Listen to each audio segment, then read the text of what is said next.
Ladies and gentlemen, welcome back to the Alamo Audible Podcast. This is episode 286, brought to you by the Republic of Football Podcast Network. This is your host, Jared Combas, joined by my co-host, Adrian Bermudez.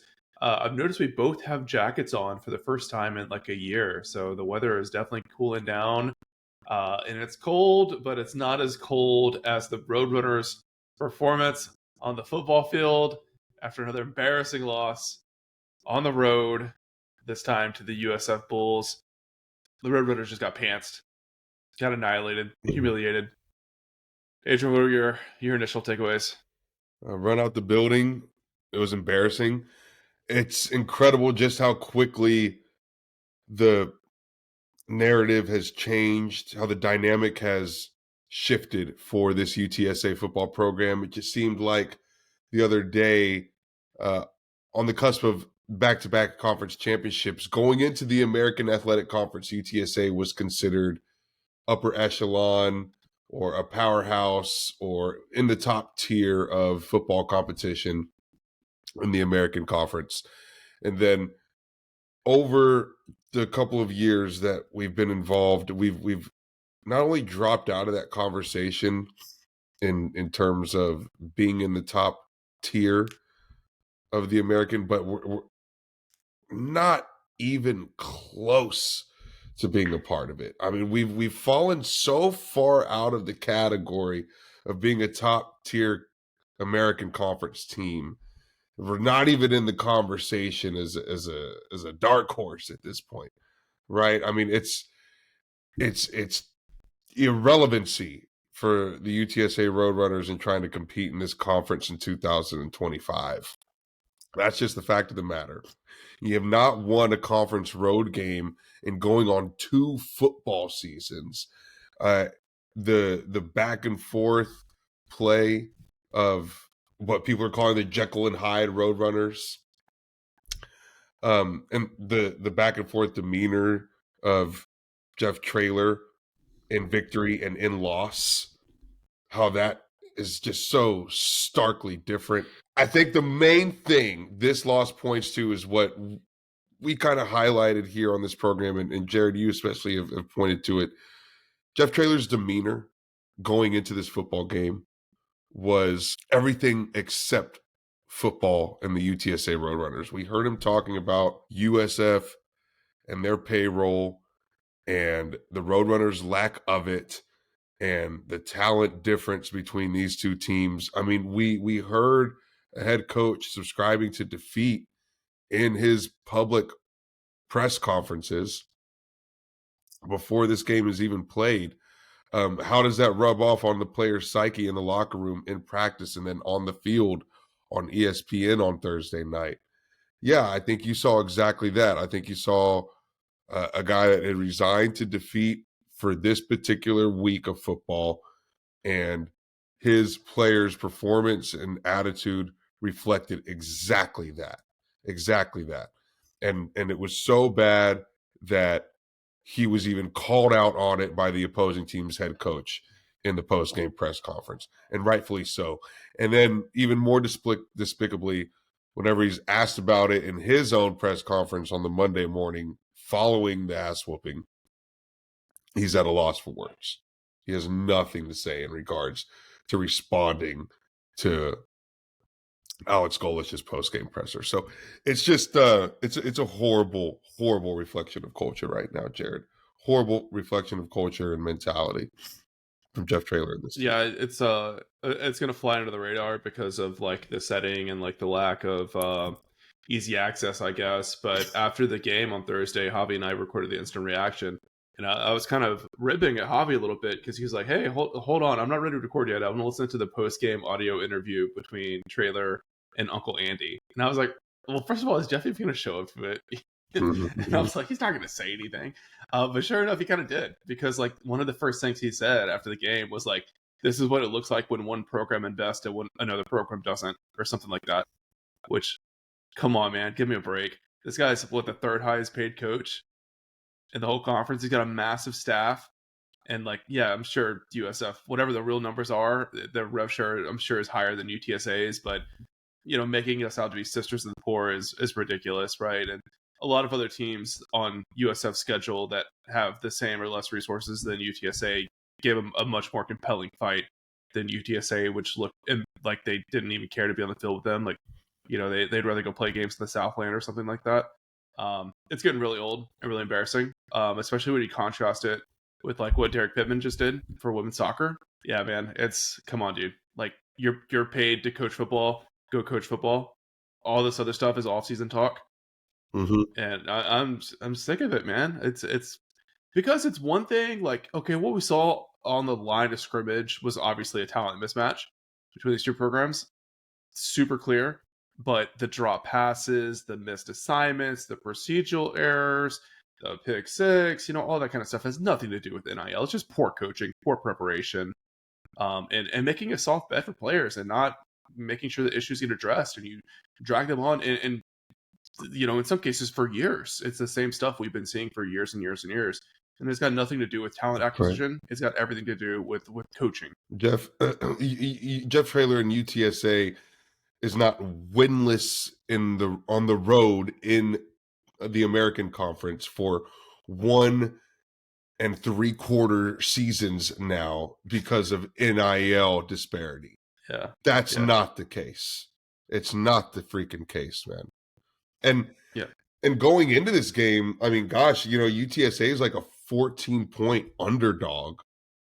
Yeah, they underperformed the spread by like 45 points. Well, that's not right. That's not right. But yeah, you know what I mean. Correct. But it's a starkly large spread for UTSA in any conference matchup under Jeff Traylor. I think going into that game, pulling up, the app and seeing that 14-point spread for me was very jarring.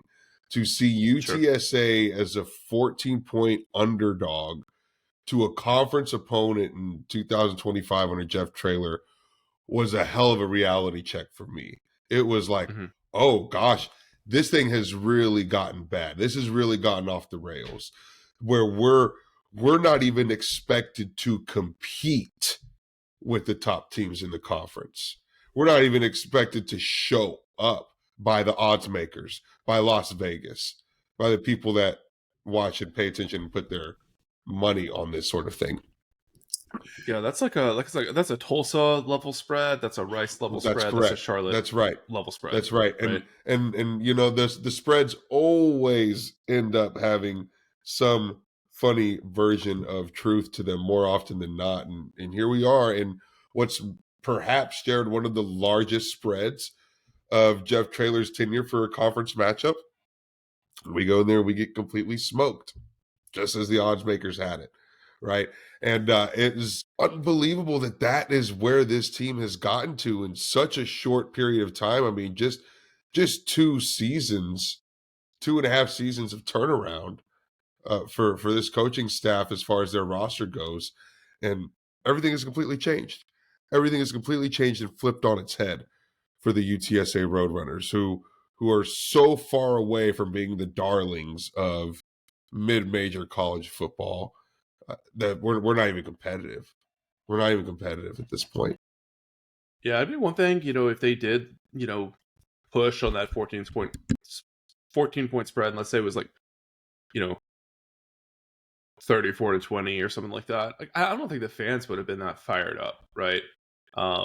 Because that's obviously a very good USF program, and there very obviously was a talent gap for sure. Anyone watching the game could see it, but UTSA didn't show up at all. Right. I mean, they just looked like they had zero interest in, I said this on Instant Reaction, like they didn't look like they cared about representing San Antonio, about representing UTSA. The triangle of toughness, I don't even know if that's a thing anymore. Like, when's the last time you heard anyone say anything about the triangle of toughness other than like social media graphics and stuff like that? Like, I don't really know what this program stands for right now, to be honest with you. I mean, it seems like what it really stands for is just complaining about resources. Like, it's crazy. It's really crazy. It's really crazy. There hasn't been one shred of positivity to come out of Jeff Traylor's mouth in 2025 with regard to his resources, with regard to his program, with regard to his fan base. Yeah, I mean, literally the high point of the season was beating Memphis, and the fans get to enjoy it by getting chided and chastised and saying that we're not supporting Mhm. enough and we're haters and we're fake fans Right. and all that. It's Beating been a miserable season just from a fan standpoint, beating dude. I don't know how a casual would ever care to support this next year, even if they do turn it around and have a nice showing these last couple weeks. Man, it's been not fun. It has not been entertaining. It's been tough. that's a great point, Jared. Yes, beating Tulane last week. Beating Oh, Tulane sorry. Yeah, my bad. was the high point of the season, and we get berated in the immediate aftermath by the head coach. He's been spewing negativity, and it's just such a clear reflection whenever you see the way the team plays that the mission is lost, the culture is not there. What are we really focused on? What are we really talking about? When all we're doing is complaining about resources and a talent disparity and diminishing people's expectations of the program prior to the game actually being played. I mean, it's kind of what Jeff Traylor spent the week doing, was preparing us Mm-hmm. to get our butts kicked against USF, and it's exactly what happened. It's almost as if he spent the week saying, "Hey guys, don't be surprised when we get our butts kicked on Thursday, because these guys have so much more resources than us. Because these guys are so much better than us. Because you guys don't give enough money to the program. We're gonna get our butts kicked on Thursday. Just don't be surprised. I'm just letting you guys know. I'm just giving everyone a warning. It's probably going to be really bad." And it was. That's what he did. That's what he did. He went around telling everybody, "Hey, we're going to get our butts kicked," and it's exactly what happened. How do you get fired up for a game if you're a player? Like, that's the messaging that's out there, especially when he's saying, like, yeah, I wish I had better guys on the roster than these chumps, but I couldn't afford them. What happened to have like a chip on your shoulder, blue collar mindset? Like, everyone wants to beat the rich kids, right? And it's But I not. guess we're middle class. We're the aspirational. What do they call that term? Or like everyone pretends they're gonna be a millionaire one day. That's where we're at.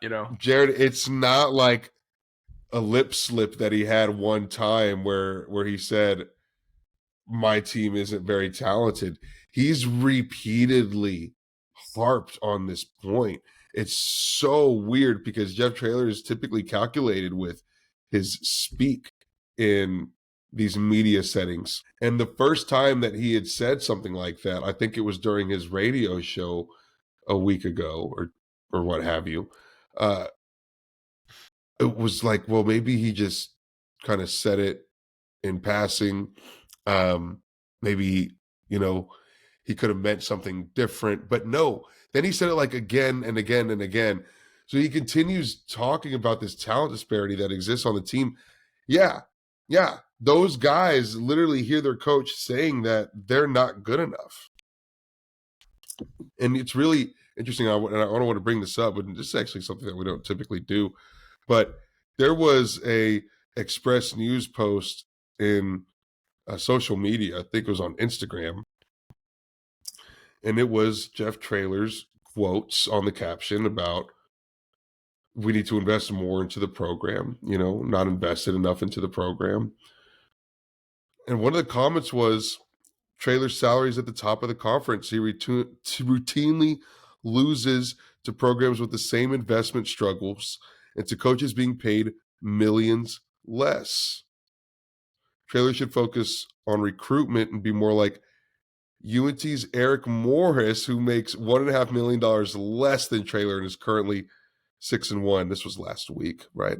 So then at the Also, I do want to call out. Oh, sorry. Was that the rest? Was that the end of the comment, or was it more? the last part of the comment was, Traylor doesn't miss the opportunity to promote Texas High School Coaches Association over promoting the university, but he's always asking for more support.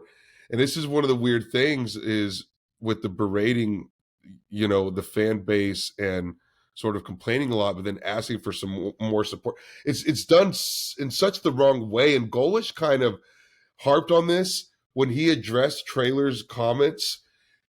which Alex Golesh spent like 4 minutes on this point. He didn't Yeah, just, and that is so far outside of Golesh's personality too. He is not, like Summerall at Tulane, like he talks mess, right? He kind of plays the heel and all that.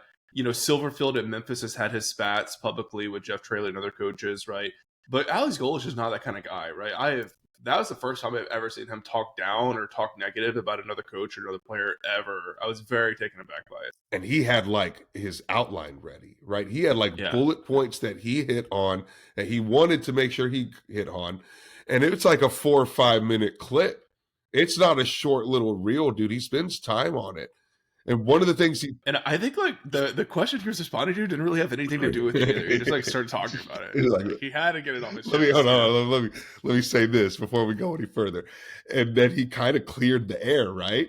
You can hear the Mobb Deep beat start playing in the background. One of the things that he said though was, yes, he talked about diminishing all the hard work that they do in practice and being prepared schematically and executing their plays and recruitment wise, but he talked about like the intricacies of NIL and asking for money at one point. He was like, it diminishes how hard it is getting the support and having those dinners and asking in the right way and asking again and again and again. And he's like, like, don't you dare. Clearly there's an art, right, to going and fundraising, right? It's one of the most intricate, sophisticated, and important arts of college athletics, and has been since the beginning of time. That continues to be in the NIL era, but there's all of this sophistication that goes into that process, dude. And Golesh took that part really, really personally. He said, we busted our ass getting the NIL dollars that we did. Right. Yeah, they didn't have that when Golesh got there. He built it. And it's a city, the city of Tampa, Florida, in a lot of ways relatable to the city of San Antonio and the University of USF to that of UTSA, in terms of their history, their timeline, how long they've been around. Large cities in their state, not necessarily the top tier city in their state, but very large and a lot of resources there.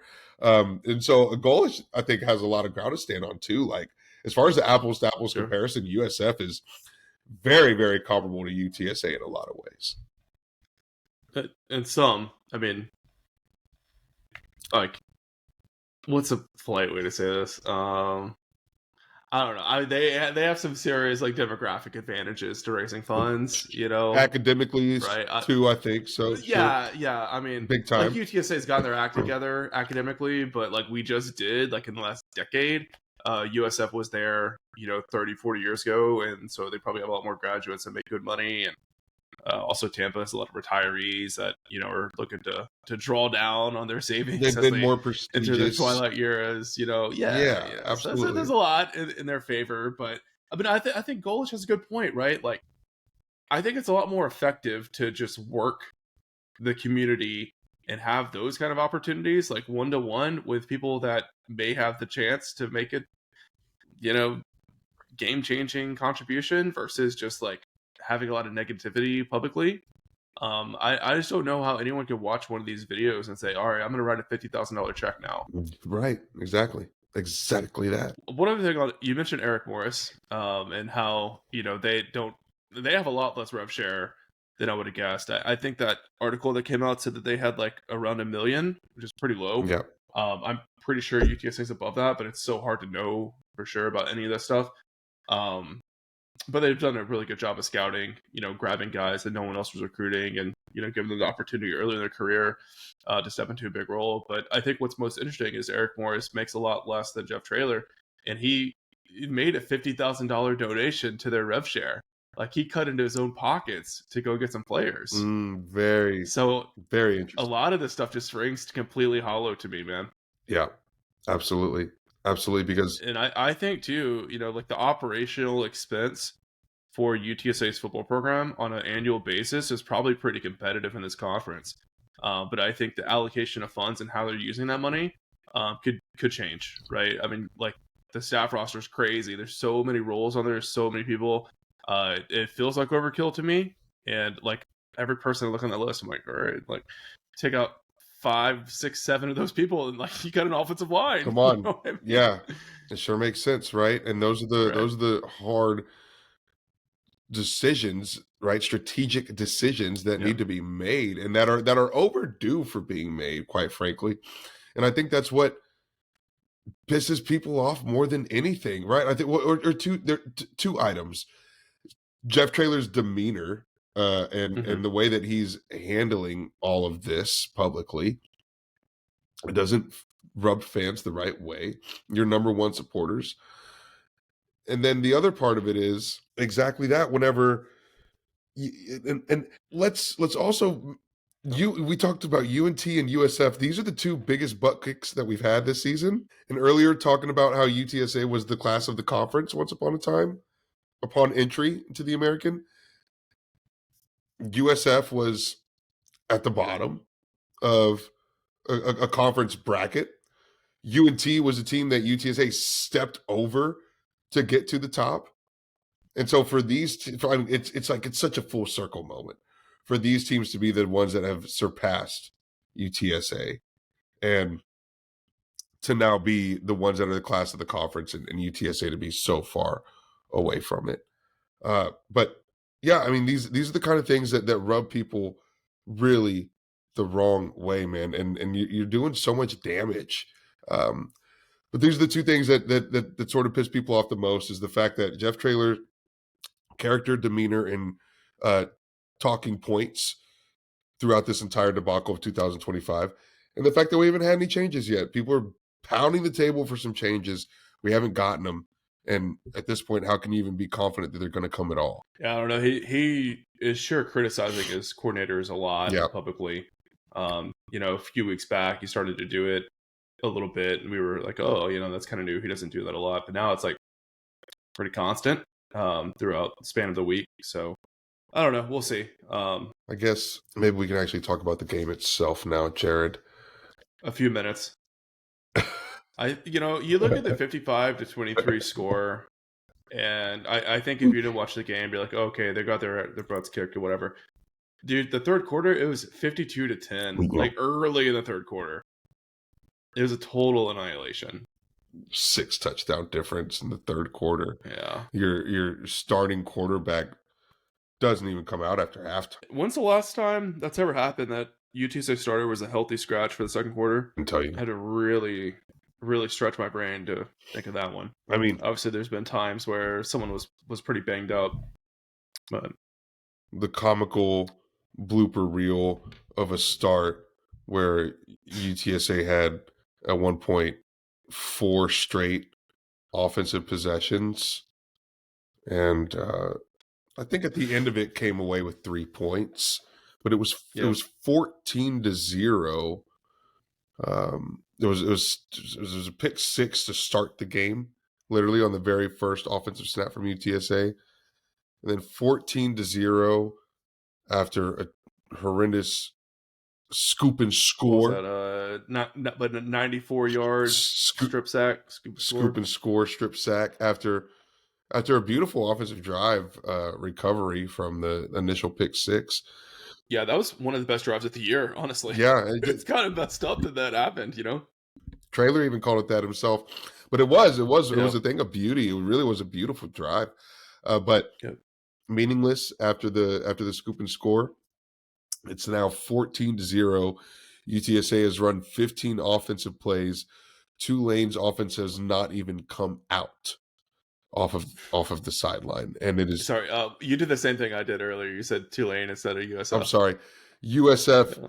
It's 14-0 after 15 UTSA offensive plays. It is 14-0 USF Bulls. And Adrian, did you catch that shot?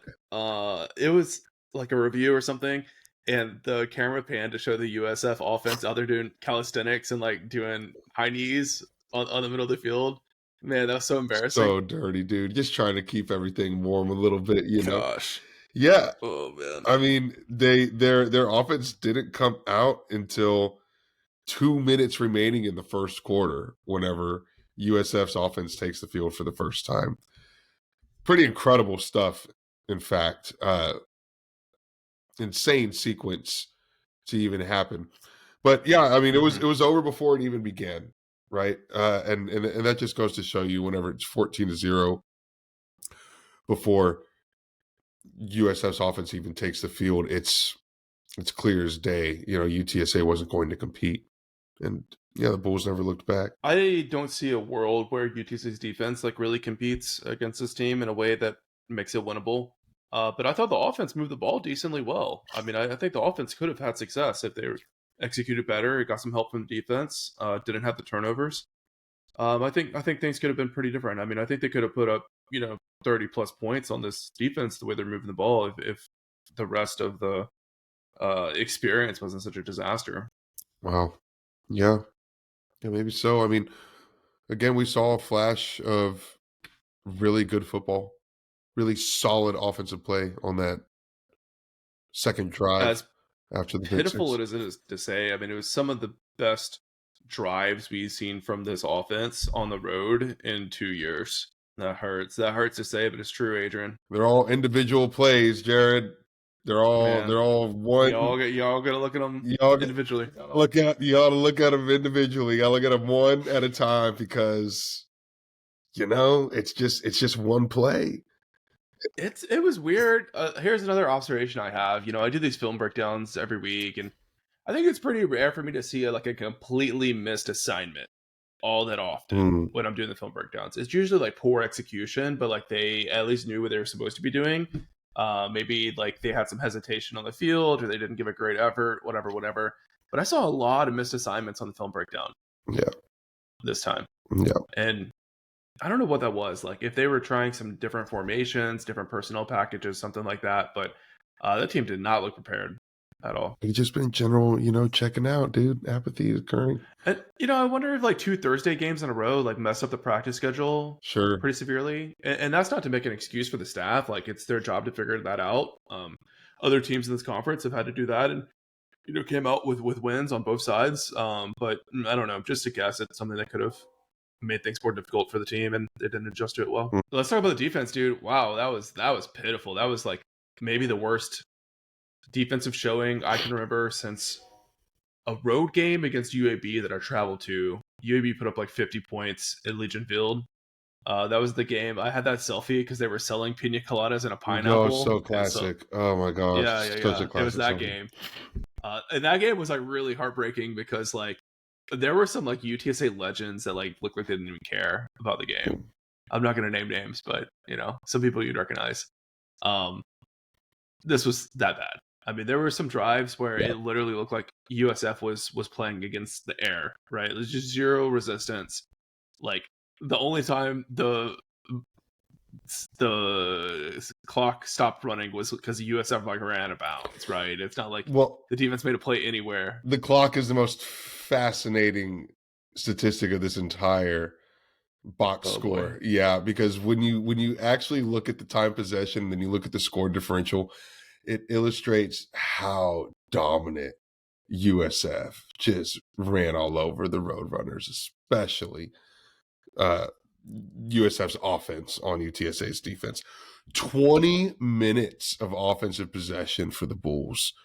20 minutes and 13 seconds. And you had 14 points scored by the defense. So if you subtract that, it's 20 minutes of offense, 41 points of output.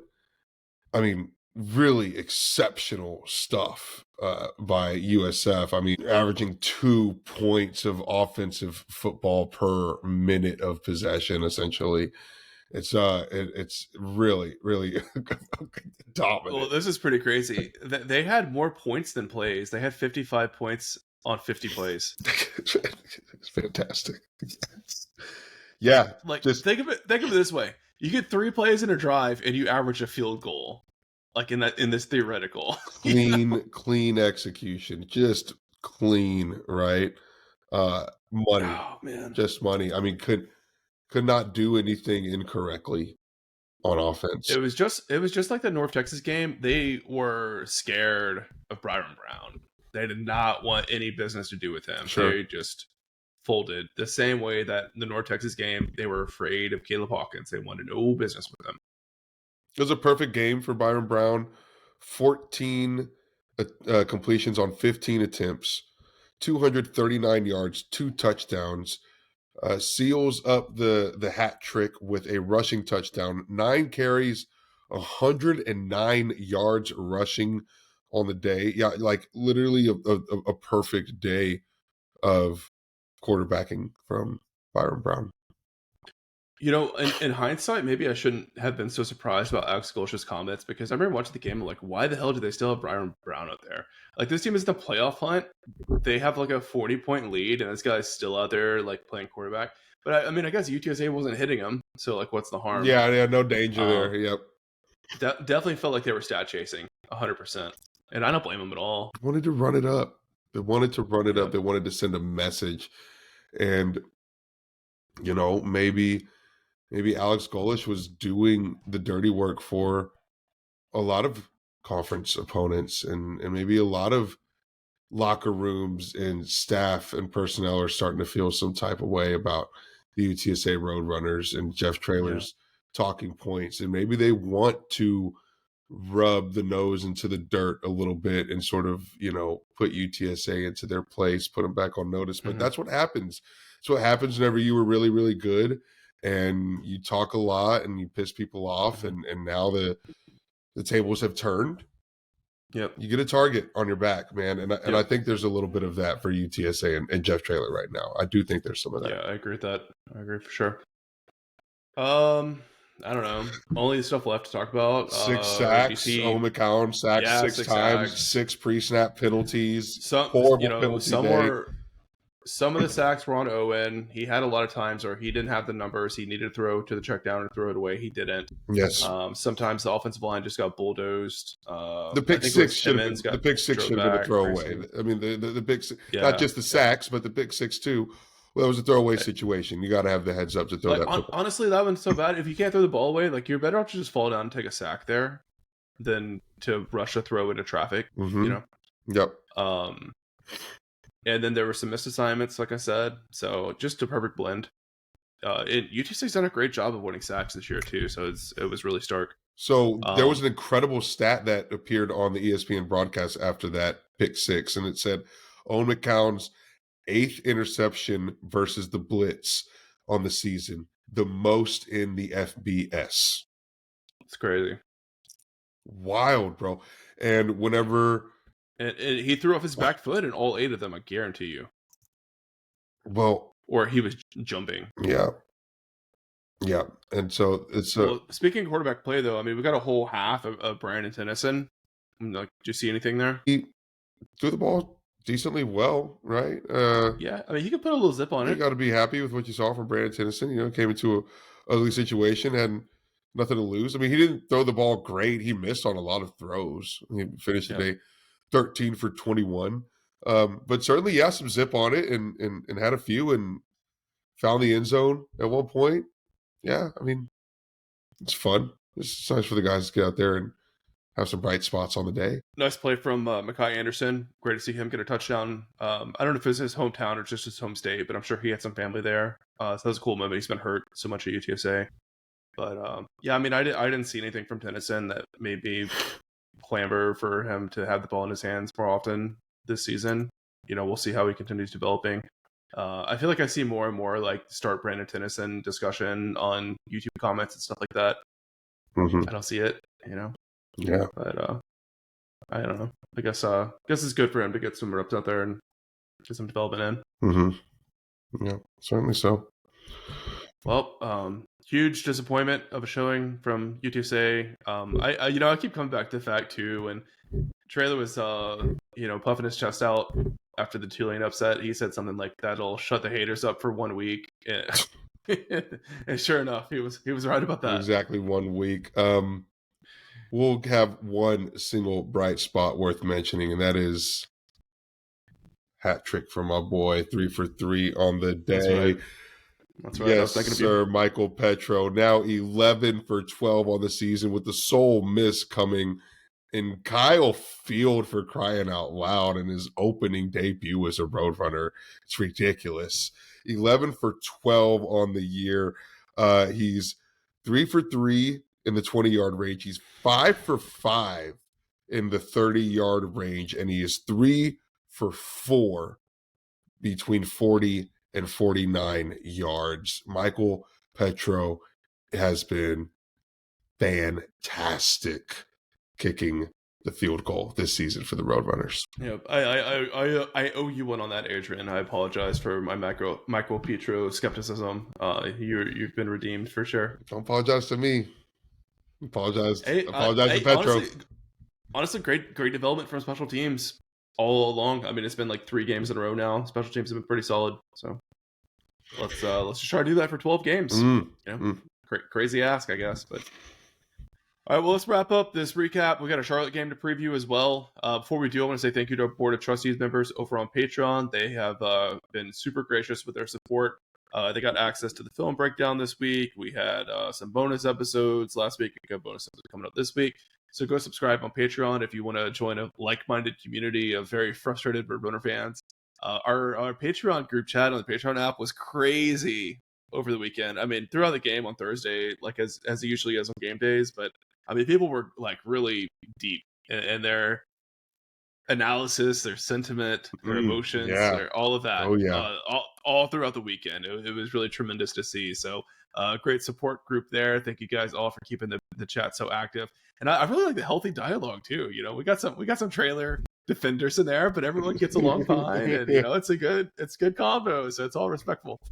Anyways, thank you to our Board of Trustees members that make it all happen. DigiT, John Otwell, Gary and Rubin represent the UTSA Broking Tailgate, Ray Redding, Andy Elizalde for Vision Benefit Solutions, Ian McClendon of Seeker LLC, Javan Townsend, President of the DFW chapter of the UTSA Alumni Association, Waterman Construction, UTSA Annual Giving, Brandon Padron, UTSA King Bowser, and Runners United, where you go to www.goutsa.co to support UTSA student athletes.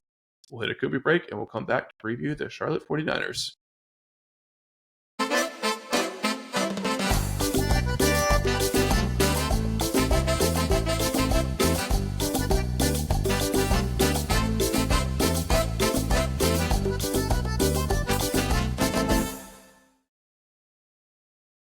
All right, welcome back to episode 286 of the Alamo Audible podcast. We are back from the Cumbia break to preview a super struggling program here in the Charlotte 49ers. They had some positive momentum. They hired a really good coach. They started their stadium expansions, but the results have not shown up on the field. They're 1-8 this year. They don't have an FBS win. In fact, their only win was a 7-point victory over an FCS opponent that was way closer than it should have been. So it's been a really tough stretch for Charlotte, going back for, 5 years now or something like that. But particularly this year, I think it's been a lot tougher than Charlotte fans would have hoped for. And what I expected to, honestly, I thought they'd give a nice little bump with the coaching change, but has not played out so far.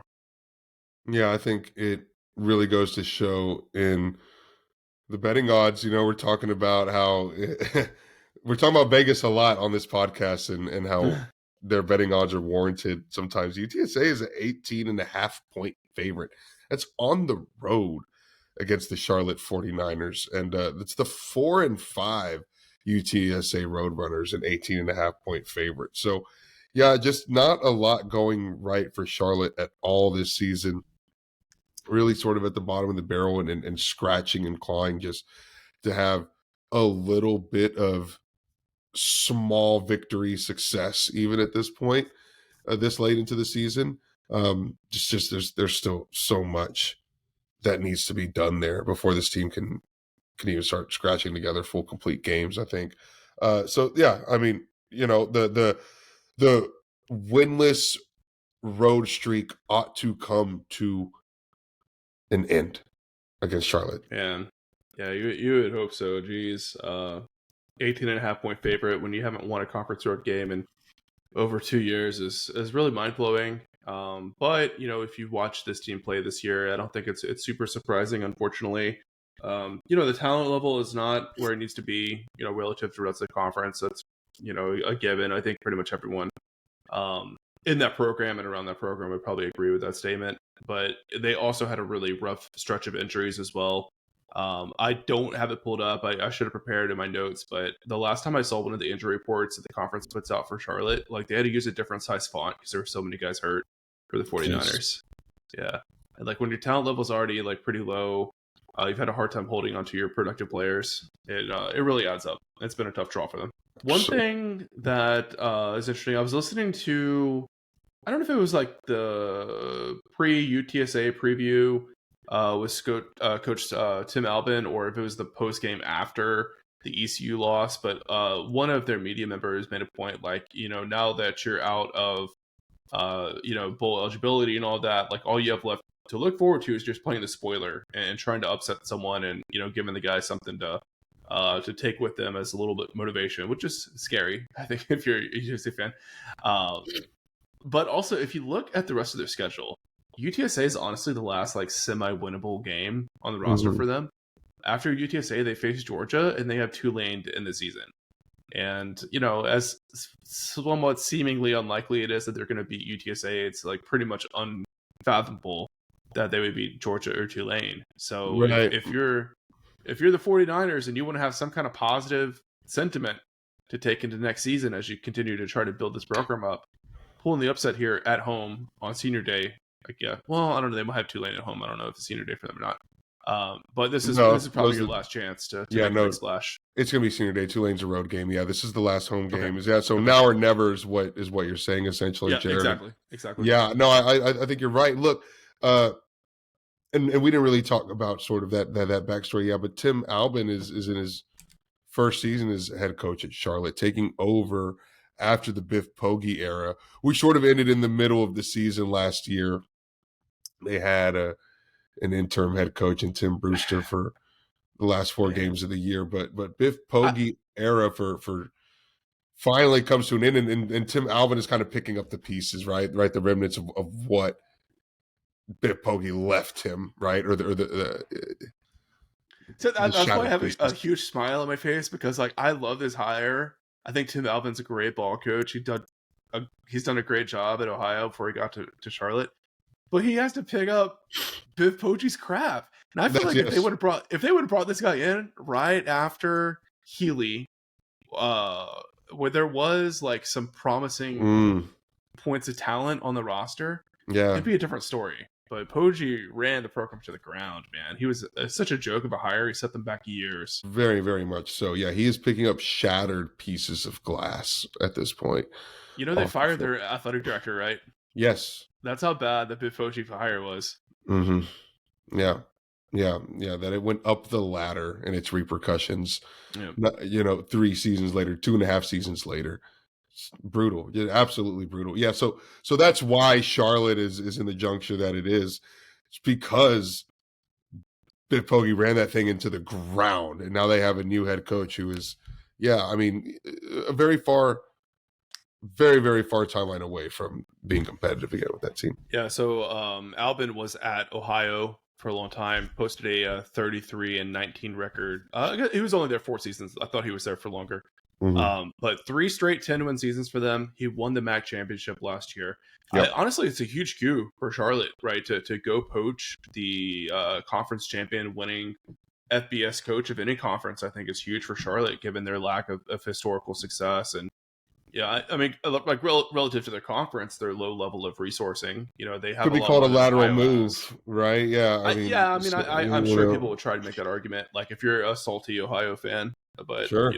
I'm sure Charlotte probably has a lot better pay for their staff and players than Ohio can offer. So, Jared, you got to feel pretty comfortable with UTSA having their success against Charlotte, I think, especially on offense. I mean, teams are putting up the numbers against the 49ers defense. Yeah. Before I answer that, though, I will say I thought that Albin was at Ohio for longer because he's like been on that staff since 2005, but just got lifted to head coach recently. So that's why. But that defense, they got some pieces on offense. They got some dudes. I think could play at UTSA. The defense, though, man, I'm gonna guess that's where the majority of those injuries are. They just don't look the part, right? Sometimes you're watching them out there trying to go tackle, some of the better players in this conference, and man, it doesn't look good. So I don't think they have the talent there. They have done a good job at preventing like explosive run plays. That's like the one area where their defensive stats look decent. But everything else is pretty bad. They can't tackle, and I think it's more of a lack of athleticism than physicality or form.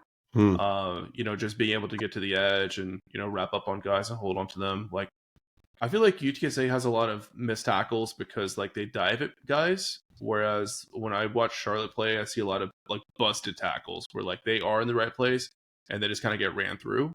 Versus They don't like have they're the not. horses. They don't have the horses. Yeah. Right. Whereas UTSA has the horses, but they don't We have got the ponies. They don't have the technique. Yeah. We don't have Okay. the thoroughbreds, but Oh gosh, Jared. Yeah, 38 points per game.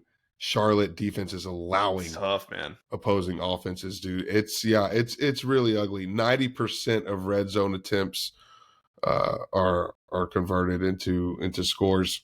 So yeah, they just have a lot of holes and very easy to take advantage of. You go and look at some of the numbers they've allowed. East Carolina put up 48 points. North Texas put up 54 points. Temple put up 49 points. USF 54 points. Even Monmouth, who they have their sole victory over, put up 35 against Charlotte. So, yeah, dude, it's a team that allows a lot of points, and if you're going to see UTSA sort of bounce back here and put themselves in contention for a 500 finish, right? And Jeff Traylor, I think, kept saying, you got to win 5 before you can win 6. You got to win 5 before you can win 6. So that's we've gone from a November to remember to you got to win 5 before you can win 6, boy. So hey, we're taking our baby steps. That hurts. So we're taking our steps one step at a time, and I think we can get 5 here, and then you're in the mix for 6. With 2 games left on the schedule, and you got to win one of them to finish 500. So, UTSA's offense should be able to go and get the road win, the coveted road conference win here. What did you say is the point per game average for the Charlotte defense? 38. 38 points allowed. I'm scrolling through UTSA's schedule history to see the last time they put that many points up on the road. Oh no! It was Tulsa last year. We know how that one ended. Not good. I'm not counting the Myrtle Beach Bowl, by the way. Not fair. a real game. No, that's fair. Yeah, we played a bunch Coastal of played their JV team. Played a bunch of third stringers. No way. Oh boy, Lord have mercy, man. This thing's going off the rails, Adrian. It's completely off the rails at this point. It's completely off the rails. People are checked out. I have many UTSA alumni colleagues that I would consider fair weather football fans that got extremely invested in the early 2020s that have completely fallen off of the ship and don't even watch it on TV, and they're not even checking the score at this point. And these are people that are buying, they bought season tickets for the first time two seasons ago, right? 3 seasons. I have a lot of friends that didn't go to UTSA, but they would still like ask me how the team is going, just because like we were like semi-relevant and like they knew that we were like at least somewhat decent or whatever, and like they don't even ask anymore. That damage is so hard to quantify. But we've seen this happen before, because there was a part early in UTSA's trajectory in Larry Coker's days at the helm and the very beginning parts of Frank Wilson's, where we were, like you said, semi kind of relevant to a degree, at least. And then we saw that go away. And it took the better part of 6-7 years to get back to that. And then you lose it again, right? And it's just as hard to try to get back to that, where you're being mentioned on College Game Day, or you're being talked about at your coffee pot at work a little bit Yep. more than usual, right? I mean, Yep. it takes a lot to get to that. That sort of damage is so hard to make up from. And when we talk about, the front door of athletics, that's what we're talking about, being in that Exactly. conversation. That's what they really pay for, right? When you look at all the investment of setting up a football program and paying your coach $3 million or whatever. Yeah, like getting on TV is like the cause, but like that kind of social engagement and relevancy is the effect, right? Like that's what you really Right. want, right? The exposure gets you there, but that's like the end result that you want to harvest from that exposure. It's ironic because UTSA is getting on TV, but like the play is so bad that like they're not even worth bringing up and talking about. Kind of wish we weren't. Yeah. Kind of wish 55-23 doesn't happen on ESPN primetime, Jared. Oh, Yeah. dude, there was one point in the game where the sideline reporter was like, "Oh yeah, I'm over here on the UTSA sideline, and none of these guys care. They're just standing around. Oh, There's no gosh. emotion." Damn, man, it was a blast. There was one point where I was watching that game wondering what I was doing with myself. Right. Why do I have this on? Why am I spending time watching this? Yeah. So that's where we're at. That's where we're at. And it's ugly, and there's no way up at this point. It doesn't feel like there is. So something's got to give. And you got 3 games left on the schedule, Jared. You've got Charlotte, you've got East Carolina, and you've got Army. UTSA is 2 games away from finishing 500 with 3 games left on the schedule. Currently sitting at 4-5. But you have Mother Tree Magic, baby. You're coming back home for the final 2 games. You have a home stretch. You got the weakest of the 3 on the road. Mm-hmm. They're beat up. They're injured. And then you got the 2 better teams at home where, you're historically excellent. So I think they'll pull it off, but I don't think they'll look that good doing it down the stretch, Right. Yeah. You could get to that coveted 500, but not really be happy with what you saw on the way there. Yeah. Mm-hmm. Doesn't it feel likely they're going to lose one of those 2 home games too? Certainly does. Yeah. Like our Army has already won in the Alamodome once or twice. ECU is a pretty good team. ECU feels very, very, very tough. ECU feels very tough. Right. And it's one of those where, the things could spin out, where if you drop ECU, do you really start to see the apathy? Do you really start to see guys get checked out? There's one more game left on the schedule. Do we really need to show up to Army? Do we care to show up for the Army game? I would hate to see the team drop both of those games at home, but both of those games we should be underdogs in. I feel like the whole the Alamodome gives us special powers is like the only thing that the team still believes in. You know what I mean?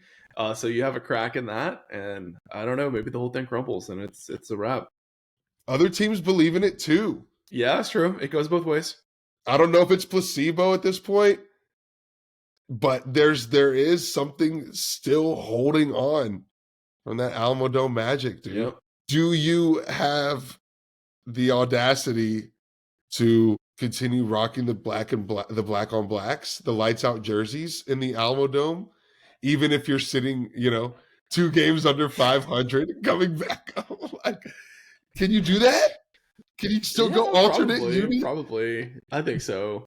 I don't know. Should you? Probably, for the sake of winning, probably. Just because the record's better in them. Yep. If that gets the guys excited to play and nothing else does, do whatever gets them excited to play. Put on the lights out jerseys again. Agreed. What do you have for the score this week, Jared? Yeah, I think UTSA will pull it off pretty easily, but they won't look as good as ECU looked beating Charlotte. I think something like 34-20 feels about right to me. Charlotte beats the spread. UTSA wins. Ugly game for both teams. Okay. Yeah, I've got a 32-23 Roadrunners. Yeah, Charlotte does cover. UTSA wins handily, but Charlotte plays well. And Dude, spotting UTSA 18 points respectfully, against anyone is crazy right now. that's Like, bonkers. yeah. That's bonkers. Yeah. Charlotte plus 800 money line, crazy too. Yeah. Yeah, but for UTSA to be 18 points better than anybody is outrageous. I can't On the give road. that If it on was the 18 road. points at home, yeah, I wouldn't bat an eye at it for sure. But We shall see. Yes, it's hard. It's hard right now for Roadrunners fans to get excited, to continue to watch, to continue to listen. actually, our podcast numbers are pretty good lately. We'll see if that's holding true or not. But yeah, That's the beginning part of the losing, where people need the therapy. yeah. People need to start to get used. That's to how you know people aren't like all the way totally checked out and disinterested just yet. But we're heading there for sure. People are trying to figure out what's wrong, what's going on. Yeah, we've seen these stages before. We see the stages. We've seen the stages. Yeah. We're in the early parts. We're in the early parts of losing. Obviously, like our audience has grown so much that like the Frank Wilson numbers are like minuscule to like the kind of like downloads and views we get now.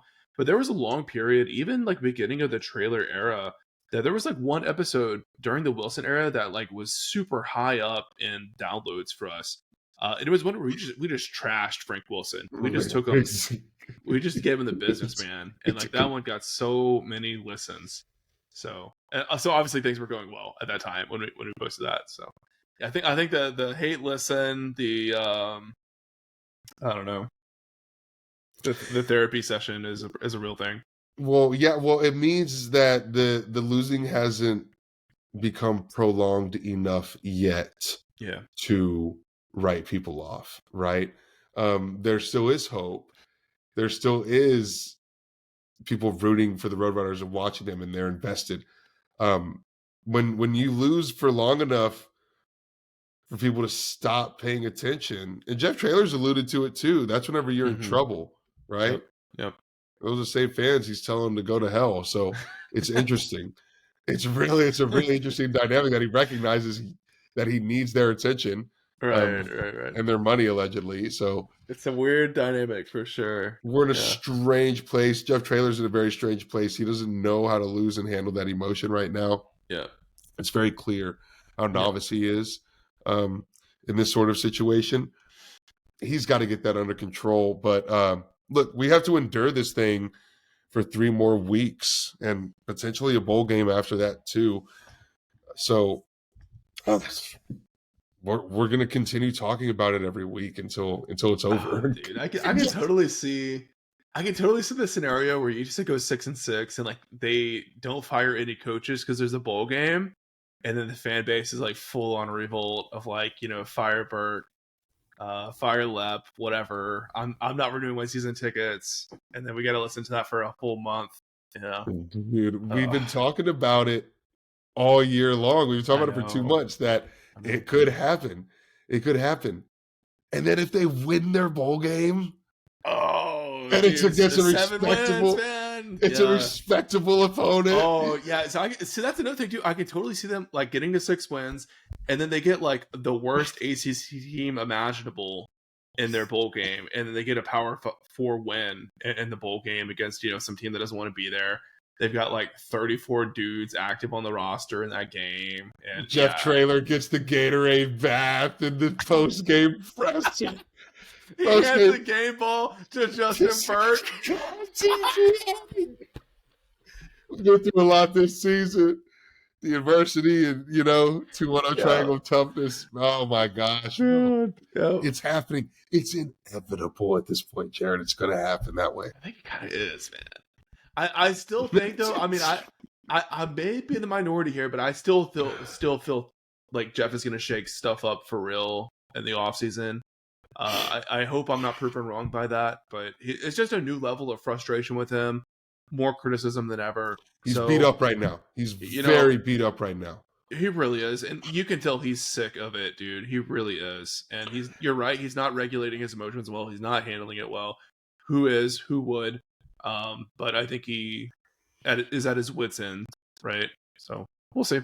And he's trying to hold on to having the respect for his staff to not do it in midseason. He's trying to hold on to the end of the season to do it like the professional way, right? The classy way. And that's fine if that's a style that he wants to go about it. But you can tell, I mean, this guy is sitting down for these press conferences.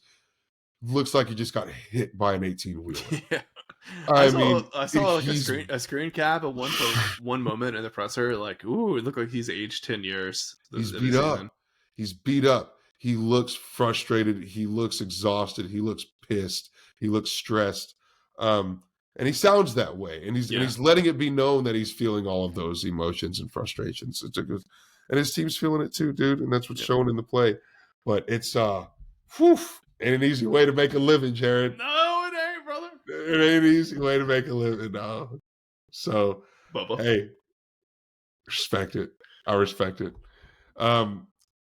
It's not an easy way to spend our time, especially whenever the Roadrunners are losing every single away game that they play. However, the big money donors and Patreon subscribers make it worthwhile, make it a little bit easier for all of us every single day. Big shout out to the big money donors, Ben Tovar, the Bunch family, Zach Espedicueta, and the San Antonio Podcast Network, Alejandro Benavides, Dan Nerdall, our host of Around the Birdbath podcast, Jacob Cavazos, the former board president for the UTSA Alumni Association, John Nally, Rick Cortez of Rowdy Road Grillers, Sumner McDaniel, Joe Rodriguez, UTSA grad 1998, Russell Rincon, Brandy Dunigan, realtor with the Social House Group, Home Field Apparel, where you can use the discount code UTSA Once Home Field to save 15% off your first order. And also the Alamo Audible Band Shop, where you can get sweet UTSA game day gear exclusively available from Alamo Audible. Thank you very much. God bless Birds Up. We'll see you after a UTSA Roadrunners road win.